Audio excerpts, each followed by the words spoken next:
Hi friends, are you ready for the next chapters in the miraculous journey of Edward Tulane? I am. Bryce and Sarah Ruth had a father. Early the next morning, when the light was gray and uncertain, Sarah Ruth was sitting up in bed, coughing, and father came home. He picked Edward up by one of his ears and said, "I ain't never." "It's a baby doll," said Bryce. "Don't look like no baby doll to me." Edward, hanging by one ear, was frightened. This, he was certain, was the man who crushed the heads of china dolls. "Jangles," said Sarah Ruth between coughs. She held out her arms. "He's hers," said Bryce. "He belongs to her."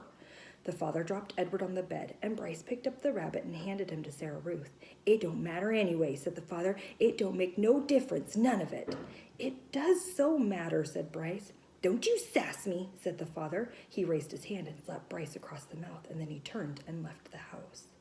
"You ain't got to worry about him," said Bryce to Edward. "He ain't nothing but a bully, and besides, he don't hardly ever come home." Fortunately, the father did not come back that day. Bryce went out to work, and Sarah Ruth spent the day in bed holding Edward in her lap and playing with a box filled with buttons. "Pretty," she said to Edward as she lined up the buttons on the bed and arranged them into different patterns. Sometimes, when a coughing fit was particularly bad, she squeezed Edward so tight that he was afraid he would crack in two. Also, in between coughing fits, she took to sucking on one or the other of Edward's ears. Normally, Edward would have found this intrusive, clingy behavior sort of very annoying, but there was something about Sarah Ruth. He wanted to take care of her. He wanted to protect her. He wanted to do more for her. At the end of the day, Bryce returned with a biscuit for Sarah Ruth and a ball of twine for Edward. Sarah Ruth held the biscuit in both hands and took small, tentative bites. "You eat that all up, honey," he told Jangles, said Bryce. "Hold him and me got a surprise for you." Bryce took Edward off in a corner of the room, and with his pocket knife he cut off lengths of twine and tied them to Edward's arms and feet and tied the twine to sticks of wood. "See, all day I've been thinking about it," Bryce said. "What we're going to do is make you dance. Sarah Ruth loves dancing. Mama used to hold her and dance around the room." "You eating that biscuit?" Bryce called out to Sarah Ruth. "Uh-huh," said Sarah Ruth. "You hold on, honey. We got a surprise for you." Bryce stood up. "Close your eyes," he told her. He took Edward over to the bed and said, "Okay, you can open them now." Sarah Ruth opened her eyes. "Dance, Jangles," said Bryce. And then, moving the strings with the sticks in one of his hands, Bryce made Edward dance and drop and sway, and the whole while, at the same time, with his other hand, he held onto the harmonica and played a bright and lively tune. Sarah Ruth laughed. She laughed until she started to cough, and then Bryce laid Edward down and took Sarah Ruth in his lap and rocked her and rubbed her back. "You want some fresh air?" he asked her. "Let's go get you out of this nasty old air, huh?" Bryce carried his sister outside. He left Edward laying on the bed and the rabbit staring up at the smoke-stained ceiling. He thought again of having wings. If he had them, he thought, he would fly above the world to where the air was clear and sweet. He would take Sarah Ruth with him. He would carry her in his arms. Surely so high above the world, she would be able to breathe without coughing. After a minute, Bryce came back inside, still carrying Sarah Ruth. "She wants you too," he said. "Jangles," said Sarah Ruth. She held out her arms. So Bryce held Sarah Ruth, and Sarah Ruth held Edward, and the three of them stood outside. Bryce said, "You got to look for the falling star. Them are the ones with the magic." They were quiet for a long time, all three of them looking up at the sky. Sarah Ruth stopped coughing. Edward thought that maybe she had fallen asleep. "There," she said, and she pointed to a star streaking through the night sky. "Make a wish, honey," Bryce said, his voice high and tight. "That's your star. Make a wish for anything you want." And even though it was Sarah Ruth's star, Edward wished on it too. Chapter 19. The days passed. The sun rose and set again. Sometimes the father came home, and sometimes he did not.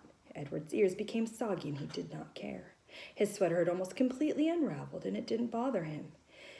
He was hugged half to death, and it felt good. In the evenings, in the hands of Bryce and at the ends of the twine, Edward danced and danced. 1 month passed, and then 2, then 3. Sarah Ruth got worse. In the 5th month, she refused to eat, and in the 6th month, she began to cough up blood.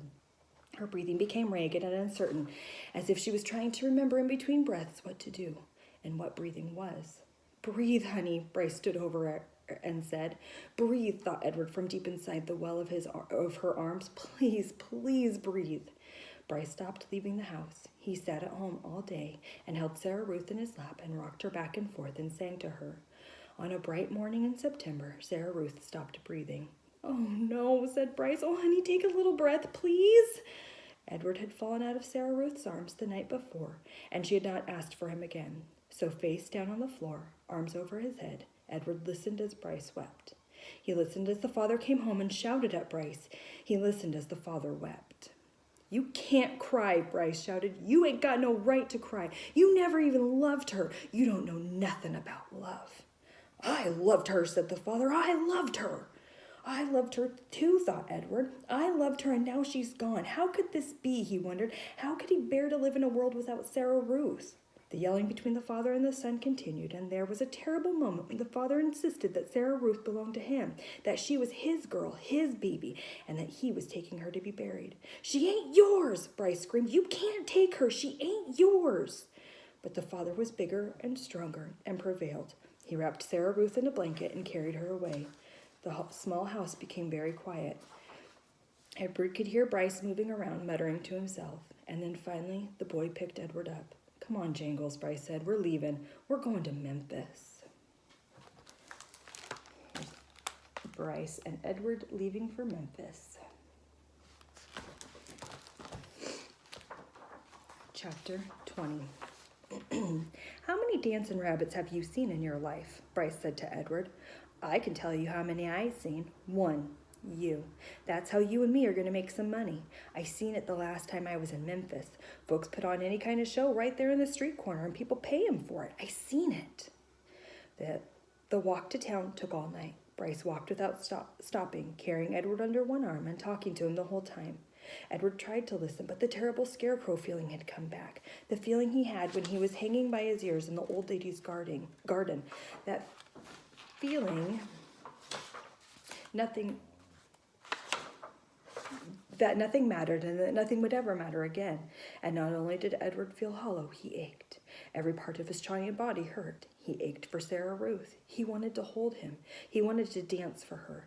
And he did dance, but it was not for Sarah Ruth. Edward danced for strangers on a dirty street corner in Memphis. Bryce played his harmonica and moved Edward's strings, and Edward bowed and shuffled and swayed, and people stopped to stare and point and laugh. On the ground in front of him was Sarah Ruth's button box. The lid was open to encourage people to drop change inside it. "Mama," said a small child, "look at that bunny. I want to touch him." He reached out his hand for Edward. "No," said the mother. "Dirty." She pulled the child back and away from Edward. "Nasty," she said. A man wearing a hat stopped and stared at Edward and Bryce.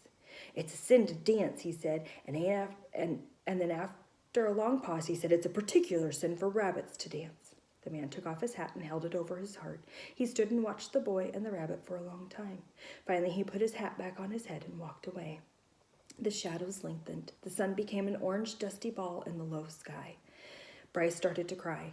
Edward saw his tears land on the pavement, but the boy did not stop playing his harmonica. He did not make Edward stop dancing.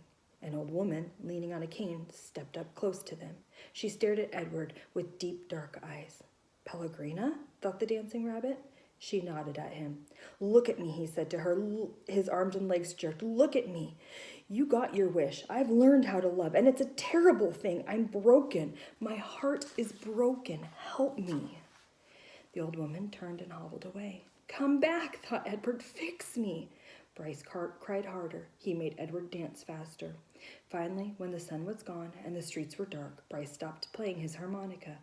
"I'm done now," he said. He let Edward fall to the pavement. "He ain't gonna cry any more." Bryce wiped his nose with his eyes and the back of his hand. He picked up the button box and looked inside it. "We got us enough money to get something to eat," he said. "Come on, Jangles." All right. Oh, a hard section to get through. Poor Sarah Ruth. All right, here are your talking points. Do you remember how at the beginning of the book, Edward hated it when Abilene held on tight to him because it would wrinkle his clothes, or when she cried, it made his ears wet? How has this changed over time? Number 2, Edward has learned how to love, and he says it's a terrible thing.